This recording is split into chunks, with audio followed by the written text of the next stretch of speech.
കൂട്ടുകാരെ, എല്ലാവർക്കും സുഖമാണോ?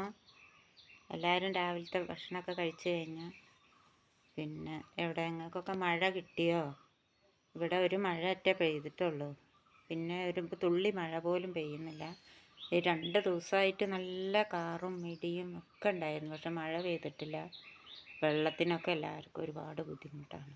തോട്ടിലൊന്നും, നമ്മളവിടെ തോടിൻ്റെ അടുത്താണല്ലോ നമ്മൾ താമസിക്കുന്നത്. തോട്ടിലൊന്നും തുള്ളി വെള്ളമല്ല. വെള്ളമൊക്കെ തോട് മാത്രം അങ്ങനെ കിടക്കും. തുള്ളി വെള്ളം എവിടെയെങ്കിലും ഉണ്ടെങ്കിലേ ഉള്ളൂ. അപ്പോൾ പിന്നെ ഇപ്പോൾ കാലാവസ്ഥയാണെങ്കിൽ വളരെ മോശമാണ്. ചൂട് ഇനിയും കൂടാനാണ് സാധ്യത. അതുകൊണ്ട് എല്ലാവരും വളരെ ജാഗ്രതയോടെ നിൽക്കണം എന്നാണ് CDS എന്നൊരു അറിയിപ്പ് നമുക്ക് കിട്ടിയിട്ടുണ്ട്. അപ്പോൾ വെള്ളങ്ങളൊക്കെ ധാരാളം കുടിക്കുക. തണുത്ത വെള്ളം, തിളപ്പിച്ചാറിയ വെള്ളങ്ങളൊക്കെ, മോര് വെള്ളം, അങ്ങനെയുള്ള വെള്ളമൊക്കെ ധാരാളം കുടിക്കുക. പിന്നെ രാവിലെ 10 മണി മുതൽ വൈകുന്നേരം 3 മണി വരെ ആവണതും നമ്മൾ വെയിൽ കൊള്ളാതിരിക്കുക. കഴിയണതും പരമാവധി തുറസായ സ്ഥലങ്ങളിലൊന്നും പോയി നിൽക്കാതിരിക്കുക. മരത്തണലിലൊക്കെ നിൽക്കാൻ ശ്രമിക്കുക. പിന്നെ ഫോണ് കഴിയണതും ഉപയോഗം കുറയ്ക്കുക.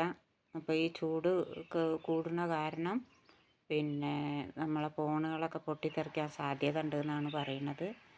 പിന്നെ വാഹനങ്ങൾ അതുപോലെ ഇന്ധനം കൂടുതൽ നിറയ്ക്കാതിരിക്കുക. പിന്നെ അതിൽ അങ്ങനെ പൊട്ടിത്തെറിക്കാൻ പറ്റുന്ന സാധനങ്ങളൊന്നും വാഹനത്തിൽ വയ്ക്കാതിരിക്കുക.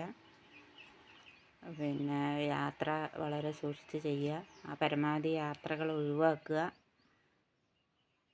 പിന്നെ നമുക്ക് ചൂട് കൂടുമ്പോൾ ശ്വസിക്കാനൊക്കെ കുറച്ച് ചിലപ്പം പിന്നെ ശ്വസിക്കാൻ ബുദ്ധിമുട്ടുണ്ടാവും. അപ്പോൾ വേഗം ഡോക്ടറെ കാണിക്കുക.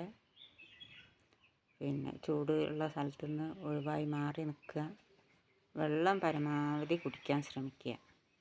അതൊക്കെയാണ് അവർ പറയുന്നത്. പിന്നെ നമ്മൾ ആവണതും കട്ടിയുള്ള ആഹാരമൊക്കെ ഒഴിവാക്കി കഞ്ഞി അങ്ങനെ പോലുള്ള ഭക്ഷണങ്ങളൊക്കെ കഴിക്കുക. പിന്നെ വെള്ളമാണ് മെയിനായിട്ട് നമ്മൾ കുടിക്കേണ്ടത്. പിന്നെ അങ്ങനെ ഓരോരോ ശ്രദ്ധിച്ച് നിൽക്കുക എന്നാണ് പറയണത്. മഴ പെയ്യാതെ നമുക്കൊരു രക്ഷയില്ല.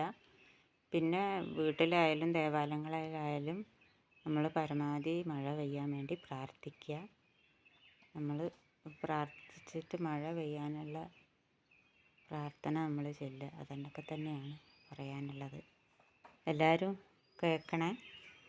ഞാൻ പറഞ്ഞതാണ്. എല്ലാവർക്കും കേട്ടിട്ട് പരമാവധി നിങ്ങൾ ഷെയർ ചെയ്യുക, സപ്പോർട്ട് ചെയ്യുക. Okay, by.